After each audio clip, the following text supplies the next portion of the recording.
백신이 개발되고 접종이 완료되어 지역사회의 충분한 방어 수준이 달성되기 전까지는 생활 방역의 수칙 준수로 유행을 억제해야 한다는 의견입니다.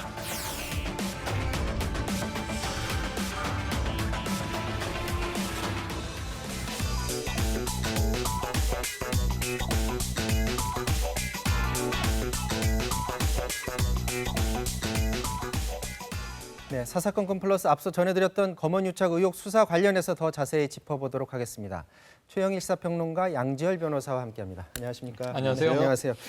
추미애 장관이 이제 최종 시한은 오늘 오전 10시로 했었고 네. 그런데 어제 윤석열 총장이 절충점안을 냈다가 바로 네. 거부를 당했습니다. 맞습니다. 그리고 이제 오늘 대검이 채널A 사건 서울지검이 수사해라라고 나왔는데 결국에는 추미애 장관의 뜻대로 됐다고 봐야 되겠죠? 네, 이 추미애 장관의 지휘권 발휘를 네. 결국은 검찰이 수용했다. 네. 검찰총장이 이제 전면적으로 받아들였다. 그런데 저는 양지열 변호사가 오늘 오후에 만나게 돼 있어서 네. 꼭 좀 물어봐야 되겠다 하는 것이 이게 내용이 간단한데 네. 어렵게 표현을 했어요. 읽어드리겠습니다. 수사지휘권 박탈은 형성적 처분이다. 쟁송 절차에 의해 취소되지 않는 한 지휘권을 상실하여 결과적으로 중앙지검이 자체 수사하게 되는 것이다.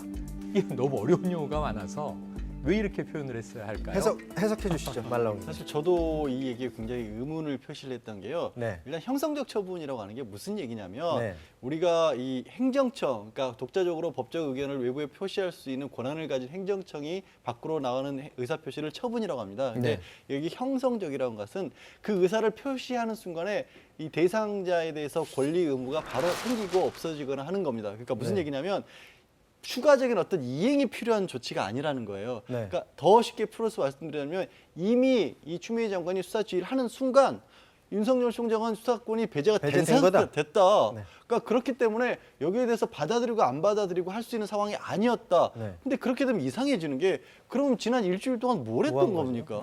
왜 그러면 검사장 회의를 불러서 의견을 들었었고 왜 대검에서는 법무부에 이의를 제기하고 어제 저녁까지도 새로운 안건이라고 제기를 했었을까? 이미 그러면 수사권에서 손을 완전히 놓아진 상태이고 검찰총장은 법적으로 손을 뗄 수 없는 상황이었는데 왜 이런 했을까? 상황이 있었을까? 저도 그 부분은 이해가 안 갑니다. 근데 그 대검의 그 발표 내용을 보면 조금 대검이 불편해한다라는 그렇죠. 부분이 좀 보이는데 수사권 박탈 상실 뭐 이런 표현을 하고요. 장관의 지시를 수용해서 수사 지휘를 하지 않겠다는 게 아니라 장관 지시대로 하려니까 수사권이 박탈됐다. 어떻게 보면은 추미애 장관한테 우리 기분 나쁘다라고 얘기하는 그걸 것처럼도 들려요. 아주 어려운 말로 표현을 한 것처럼 네. 들립니다. 그런데 이 부분도 사실은 조금 법적으로는 의문스러운 게 뭐냐면 네. 검찰이 가지고 있는 수사권들은요. 검사 개개인, 수사검사 개개인이 가지고 있습니다. 그러니까 아까 제가 행정청이 외부로 표시하는 의사표시를 처분이라고 그랬는데 네. 검사는 각각이 독임 행정청입니다. 네. 한 사람 한 사람이 다 관청이에요. 그렇기 때문에 사실 이거 수사권이 아니라 엄밀히 따지면 이 서울중앙지검의 수사팀에서 수사권을 가지고 수사를 하고 있고 네. 대신에 검찰총장은 검찰 사무를 총괄한다는 의미에서 이 위에서 지휘를 할 수 있었던 겁니다. 네. 애초에 수사권은 수사하고 있는 수사팀이 가지고 있는 게 맞는 거예요. 네. 그런데 거기에 있어서 추미애 장관은 검찰총장이 최측근과 관련된 부분이니까 이 사건은 관여를 하지 말라는 거지 수사권을 뺏었던 게 아닙니다. 검사 수사권 아직 서울중앙수사팀에서 처음부터 가지고 있는 거예요. 있었던 거였기 지금도 가지고 때문에. 있는 거고. 그래서 저 얘기도 왜 굳이 저런 말을 저렇게 어렵게 써가면서 의사표시를 좀 했을까 싶습니다. 근데 만약에 저 거부를 했다면 바로 감찰받게 되는 상황이었죠. 사실 이렇게 이제 대검에서 해석한 바처럼 형성적 처분이었다면 거부를 하는 것 자체가 있을 수가 없는 거죠. 그런데 만약에 윤석열 총장이 예를 들어서 지휘를 했다라면 그거는 이제 권리가 없는 상황에서 지휘를 했기 때문에 그때는 항명이 되는 거고 어쩌면 이제 지시에 따르지 않은 그런 게 되는 거죠. 이 당초에 윤석열 총장이 수사 지휘도 하지 않고 네. 보고도 받지 않겠다라고 맞습니다. 얘기를 했어요. 근데 일련의 과정을 이렇게 보면 중간중간에 네. 말이랑 조금 다른 행동들이 지금 포착이 됩니다. 왜 이렇게 달랐을까요? 그러면서 뭐 전쟁이니 격돌이니 네. 법무부 장관의 이제 뭐 역사상 두 번째 지휘권 네. 발동 이런 게 네. 나오게 되는 거예요. 네. 그러니까 저는 이 추미애 법무부 장관이 지난주에 두 개의 지휘권을 발휘를 하죠. 네. 첫 번째는 외부의 전문수사 자문단을 중단하라. 이건 받아들여졌습니다. 두 번째는 현재 수사하고 있는 서울중앙지검 수사팀에 독립성을 보장하라. 그리고 총장은 결과만 보고받아라. 중간에 개입하지 마라. 요거거든요. 그런데 그 두 번째 때문에 지금 뭐 이게 부분 항명할 거냐, 재지위 요청할 거냐 시끄럽다가 오늘 결국 수용이 됐는데요. 네. 만약 추미애 장관이 두 번째 문헌을 이렇게 표현했다면 어땠을까? 6월 4일 검찰총장이 내려보낸 공문대로 하시오. 원래 이게 윤 총장의 뜻과 지금 수사지휘 내려온 내용이 배치되질 않아요. 처음에는. 네. 6월 4일에는 내 측근이 관련돼 있는 사건이니 채널A 그 이 기자의 검언유착 의혹 사건은 나한테 보고하지 말고 대검 부장단이 알아서 지휘하시오. 네. 네. 그리고 독립적으로 수사하고 결과만 가져오시오. 법무부 장관 얘기와 처음엔 똑같았어요. 네. 근데 열흘 후에 무슨 일인지 모르지만 수사 중간에 갑자기 수사 자문단을 꾸리게 되는데 이건 검찰총장이 꾸리는 건데 피의자인 이 기자가 진정을 했다는 거예요. 근데 이건 피의자의 권한은 아니라는 겁니다. 권리가.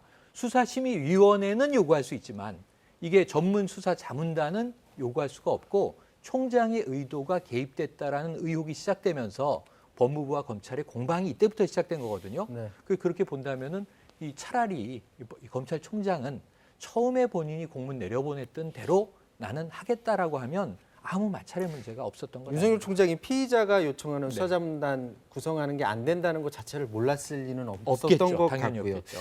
그런데 그 대검이 그 밝힌 입장문에 이런 내용도 있습니다. 2013년 국정원 사건 네. 수사 당시에 윤석열 총장이 외압에 저항했다라는 부분이 언급이 돼 있고요. 그러니까 이게 2013년에 윤석열 총장이 그 사건 수사를 하다 직무에서 배제된 그 당시 상황을 대검이 소환을 한 건데 네. 2013년 당시에 어떤 일이 있었는지 당시 국감장 장면 한번 보도록 하겠습니다.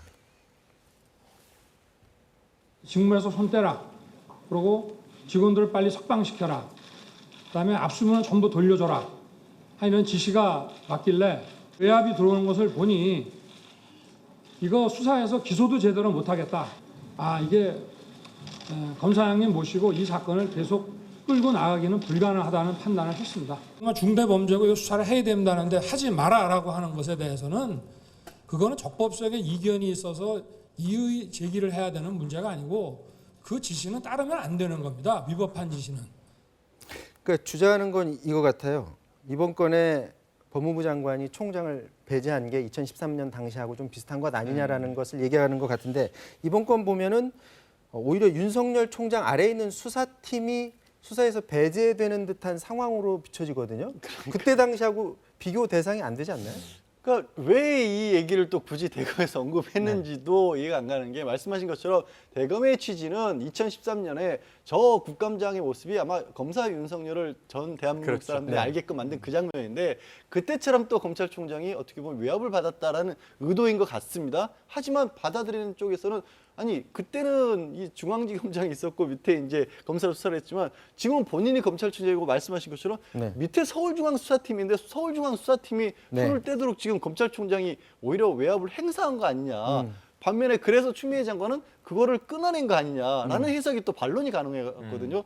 굳이 받아들이면서까지 논란을 이렇게 남긴 이유를 좀 이해하기가 어렵습니다. 지금 또 논란이 되는 것 중에 하나가 이제 어제 상황을 보면 대검이 독립수사본부를 설치하겠다라고 안을 냈는데 맞아요. 이게 추미애 장관이 거부했습니다. 근데 그거 독립수사본부도 법무부에서 요청했던 거 아니냐? 왜 갑자기 그걸 다시 거부하냐? 이런 주장을 해요. 그 진실 게임이 갑자기 돼버린 거죠. 근데 여지를 이렇게 남겨놓고 이쪽에는 아무런 어떻게 보면 잘못된 부분이 없다라는 것처럼 나오는데 그럼 독립사본부라는 것을 왜 법무부에서 언제 누구를 통해서 이런 걸 했을까? 그러니까 법무부에서 추미애 장관이 굉장히 강경한 입장을 보여왔던 것과는 전혀 안 맞는 결이 안 맞는 그런 지시였다는 거 아니겠습니까? 그래서 그걸 보냈다라고 하는데 조금 이 부분은 좀 잘 이해가 안 가는 상황입니다. 이 독립수사본부 설치 이 제안을 했던 걸 보면 지금 서울지검에 맡기지 않는 이유가 서울지검장이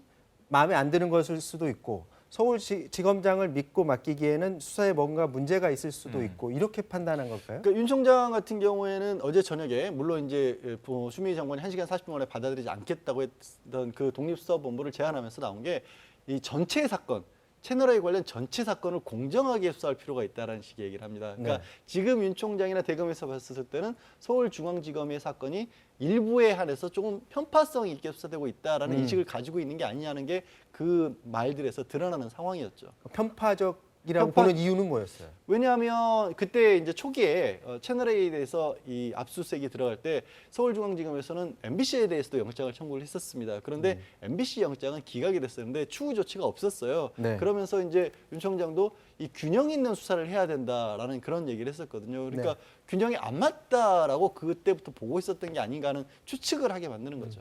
자, 이 검언 유착 그 수사 내용 자체를 시청자 여러분이 오래 지나서 지금 까먹었을 수도 있으니까 잠깐 한번 짚어보죠. 이 내용이 어떤 거고 예. 앞으로 그러면 수사는 어떻게 이루어지는 겁니까? 핵심은 뭐냐면 저 채널A의 이동재 기자가 이 이철 밸류 인베스트먼트 대표라는 인물에게 자 유시민 노무현 재단 이사장과 신라젠이라는 바이오 기업이 모종의 관계가 있는 것을 좀 제보해 달라. 그 제보해 주지 않으면은 당신과 가족이 좀 이제 위협받을 수 있다라는 취지의 편지를 보냅니다. 이 편지는 증거로 남아 있고요. 그런데 이 편지에서 언급되는 게 내 뒤에 검사장이 있고 검찰 조직이 당신이 뭐 작은 거 하나 꺼리라도 알려주면 다 해결될 거다. 당신은 그냥 정보만 주면 된다라는 취지의 압박을 하는 거예요. 이게 지금 뭐 강요 미수가 돼 있는 상황입니다. 그런데 핵심은 뭐냐면 정말 이 검사장은 이 기자와 개입이 됐을까 아닐까예요. 이 한동훈 검사장이잖아요. 이동재 기자, 한동훈 검사장. 피의자는 2명이에요. 근데 한동훈 검사장은 소환했는데 아직 불응했고 휴대폰은 최근에 압수했지만 비밀번호를 못 풀고 있고 그럼 여기 협조를 좀 해줘야 되는 상황인데 이동재 기자는 이미 이제 어느 정도 수사가 끝났고 구속이 필요하다. 수사팀은 이런 입장이에요. 그래서 이렇게 흘러가는 수사의 중간 정도에 어찌 보면 이제 검찰총장의 개입이 시작됐던 겁니다. 그래서 어제 묘하게 이런 속보가 나오죠. 이 수사팀은 서울중앙지검의 수사팀은 이제 실체적 진실에 접근했다. 대부분의 수사 내용에 이제 윤곽이 드러났다라는 의미의 발표를 해요. 그래서 이걸 왜 끝까지 지켜보고 나서 이게 편파던, 뭐 무리던, 혹은 이 기소가 적당하던 아니던 구속 불구속 여부를 왜 수사가 마무리되는 시점에 보고 받고 판단하면 안 되고 중간에 이렇게 급하게 개입해야 될까? 여기에 대한 의문이 커지던 와중에 법무부와 검찰총장의 대립이 시작된 겁니다. 어떻습니까? 지금 상황에서 볼 때 결과가 금세 나올 수 있을까요? 어느 정도는 상당히 진전이 돼 있는 상황으로 보여요. 이제 결정적인 증거라고 볼 수 있는 이제 한동훈 검사장과 또 이 기자하고 녹취 파일이 좀 나왔지 않습니까? 그게 다른 기자의 휴대전화에 녹음돼 있던 부분이었었고 그 내용에 대한 분석을 놓고도 물론 이제 검찰 내에서도 조금 이견이 있었다고 합니다. 수사팀에서는 이걸 가지고 이 강요미수로 영장을 청구를 하겠다라는 방침을 처음에 보고를 했었고 그 일부를 이제 대검에서는 들어보고 이거는 범죄 성립이 되는지 않는 것 같다라는 의견을 또 부장위에서 냈다고 하지만 또 일부 다른 뭐 그 처음에 부장위에서는 사실 들어보고 될 수 있을 것 같다는 쪽의 의견들도 있었다고 하고요. 그런데 대검의 다른 간부들 같은 경우는 아예 범죄 성립이 안 되는 거 아니냐라는 식의 목소리들이 나오면서 이 중앙지검 수사팀을 좀 중단시키게 아니냐라고 지금 보도가 되고 있거든요. 그러면 어느 정도까지는 가지고 있는 증거 자료들은 있고 얼마만큼이나 공개가 돼 있는지만 지금 달라진 그런 상황인 거죠. 네, 그 수사 상황은 지켜보면 될 것 같고요. 그리고 이 추미애 장관과 윤석열 총장 둘 사이의 갈등의 불이 사실 꺼진 상태는 아닌 것 같습니다. 어떤 사건으로 다시 불붙을지 모르지만 그 잠재적 가능성은 있어 보입니다. 자, 이 얘기 여기서 좀 마무리하고요.